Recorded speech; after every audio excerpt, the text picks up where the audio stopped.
All right. Buckle up, everybody, because today we're diving deep into Malachi.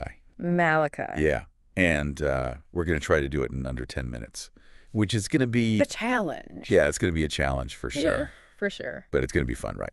Now, Oh, absolutely. Malachi is super interesting because it's kind of like this bookend to the Old Testament, It is, yeah. right? It's the last one. Last one, yeah. And it was written around 400 BC when the Israelites had just come back from exile. Right. And they're kind of like, well, things aren't quite what we expected. Yeah, not exactly the homecoming they'd hoped for. No, not at all. And we were talking earlier about, just that struggle with faith when Yeah. life is just hard. And, you And mentioned, I mean, it's like, you go through tough times and you start to question where God is in all of it. exactly. Yeah. And that's exactly what the Israelites were going through. They Yes. were disillusioned. Yeah. They were going through the motions of their faith, but they felt like It was all meaningless. it was all meaningless. Like, what's the point? Yeah. And so they cried out, where is the God of justice? It's a question we all ask at some point, right? I think so, yeah. I I feel like when you're in the thick of it, absolutely. It's a human question. yeah. And Malachi doesn't shy away from these hard questions. No, he doesn't. Like he just dives right in. Right into it. It's like, all right, let's talk about it. Yeah. And one of the examples that always strikes me is in chapter 1, where he calls out the priests for offering blemished sacrifices. Oh, yeah, that's a big one. What's up with that? Well, think about it. It's a pretty blatant sign of their lack of genuine devotion. Right. They were just going through the motions. Yeah. They weren't giving God their best. It's like a metaphor for our lives too, right? Oh, absolutely. Like, where are we holding back? Yeah, where are we offering those blemished sacrifices? Yeah. You know? Are we giving our best Yeah, exactly. to our relationships, to our work, to our faith. faith? Yeah. Yeah. To our commitments. It's a big question. It is. So if we're stuck in this, cycle of just kind of going through the motions, what's the way out? What does Malachi offer? Well, he does offer a glimmer of hope, and it comes in chapter 3. Okay. He prophesies this messenger Okay.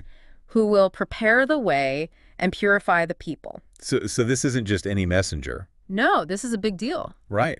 This is huge. This is like a figure loaded with meaning. Yeah, this is a game changer. So how does that fit with the historical context? Well, at the time, there was this deep yearning for a Messiah, Right. someone to restore Israel, you Yeah. know, Back to its glory. to its former glory, exactly. Yeah. And so Malachi's prophecy tapped into that longing, Mm-hmm. and it was pointing towards this future figure who would usher in a new era. It's almost like a foreshadowing.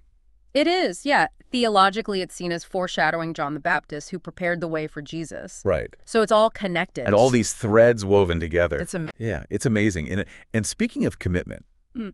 a lot of people, when they think of Malachi, they think of that verse in chapter 3, verse 10 about tithing. Right. Yeah, that's the one that gets quoted a lot. Yeah, but I feel like sometimes we get so caught up in the financial aspect of it. Yeah, and I think we missed the bigger point. Yeah, what's the bigger point? It's about faithfulness and obedience. Okay. It's about demonstrating trust in a power greater than ourselves. Okay. Tithing was one way to show that, Right. but it wasn't the only way. So how do we show that commitment today? That's the question, right? What are we willing to sacrifice Yeah. for what truly matters? Yeah, it makes you think about your priorities. It does. For sure. Now, towards the end of Malachi, he uses this really striking image of a refining fire Yes. that burns away impurities. Mhm. I always found that a little bit intense. It's powerful imagery for sure, Yeah. but I think it's important to remember that it's not about punishment. Okay. It's more like the process of refining gold.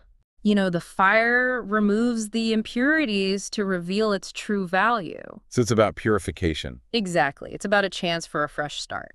It's interesting you say that because I've definitely gone through periods in my life where, some of the hardest things I've gone through have ultimately brought about the most positive change. Yeah, absolutely. Yeah. Have you experienced anything similar? Oh, for sure. I mean, challenges can be transformative if Okay. we allow them to refine us.